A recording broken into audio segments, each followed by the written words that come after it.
World health organization WHO کے مطابق typhoid بخار ہر سال 11 سے 20 ملین کے درمیان لوگوں کو متاثر کرتا ہے اور ہر سال 1,28,000 سے 1,61,000 اموات تک کا ذمہ دار ہے۔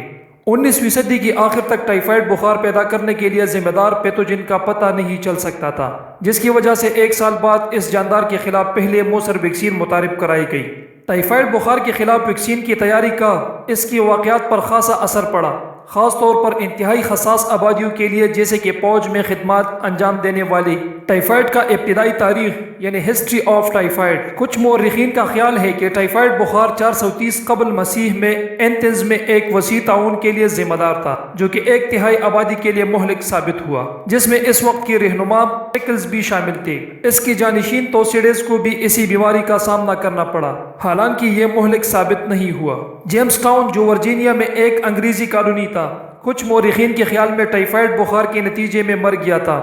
در حقیقت بخار 1607 اور 1624 کے درمیان 6000 سے زیادہ آبادکاروں کے لیے مہلک ثابت ہوا اور ہو سکتا ہے کہ پوری کالونی کو ختم کرنے کا ذمہ دار ہو۔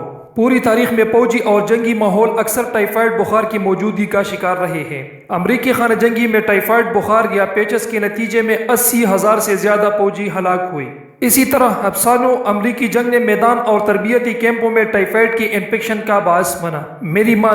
میری مانند جیسے عام طور پر ٹائیفائڈ میری کے نام سے بھی جانا جاتا ہے، ٹائیفائڈ بخار کی سب سے زیادہ مشہور کیریئر اور ریاست ہائے متحدہ میں پہلے شخص تھی جس کی شناخت اس بیماری کی ذمہ دار، حالانکہ اس نے اس حالت سے متعلق کسی علامات کا تجربہ نہیں کیا تھا۔ میری مالن نے باورچی کے طور پر اور اپنے پوری کیریئر میں کام کیا اور خیال کیا جاتا ہے کہ اس نے 51 افراد کو متاثر کیا، جس میں سے 3 کیسز مہلک ثابت ہوئی۔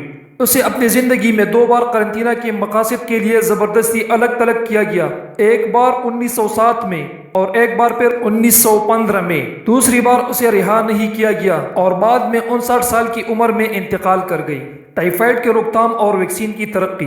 ولیم بٹ ایک انگریز ڈاکٹر تھا جو 1838 میں ٹائیفائڈ کی وبا کا علاج کرنے کا ذمہ دار تھا، جب اس نے نوٹ کیا کہ زہر جیسا کہ وہ اس وقت اسے کہتے تھے متاثرہ افراد کے اخراج میں موجود تھا اور آلودہ پانی کے استعمال سے صحت مند لوگوں میں منتقل ہو سکتا ہے۔ اس ایسوسی ایشن کو محسوس کرنے کے بعد بٹ نے مستقبل میں پھیلنے والی وبا پر قابو پانے میں مدد کے لیے اخراج کو الگ کرنے کا مشورہ دیا۔ کارل جوزف ایبرت نے پہلا شخص تھا جس نے 1880 میں ٹائیفائڈ بخار کا شبہ ظاہر کرنے والے بیکلز کو بیان کیا۔ 4 سال بعد ماہر امراضیات جارج کیبے نے اس لنک کی تصدیق کی، جس نے بیسلس ایبرتیلا ٹائفی کا نام دیا، جسے آج سالمونیلا ٹائفی کے نام سے جانا جاتا ہے۔ ٹائیفائڈ کے لیے پہلے مؤثر ویکسین ایلمرت ایڈورڈ رائٹ نے تیار کی تھی اور اسے 1896 میں فوجی استعمال کے لیے متعارف کرایا گیا تھا۔ اس ویکسین کی تیاری اور تقسیم نے جنگ میں ان فوجیوں کی صحت میں نمایاں بہتری لائی جن کی ٹائیفائڈ سے ہلاک ہونے کا امکان زیادہ تھا۔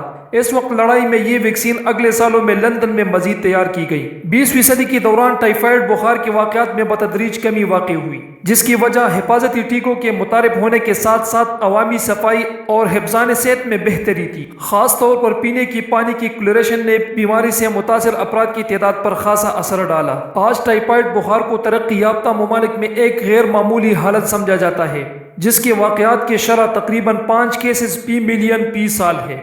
دوستوں، میں امید کرتا ہوں کہ آپ لوگوں کو یہ ویڈیو اچھی لگی ہوگی۔ اگر اچھی لگی تو پلیز ویڈیو کو لائک کریں اور چینل کو سبسکرائب کر کے بیل آئیکن دبانا نہ بھولیں تاکہ اسی طرح انفارمیٹیو ویڈیو سب سے پہلے آپ لوگ تک پہنچتے رہے۔ Thank you for watching. خدا حافظ۔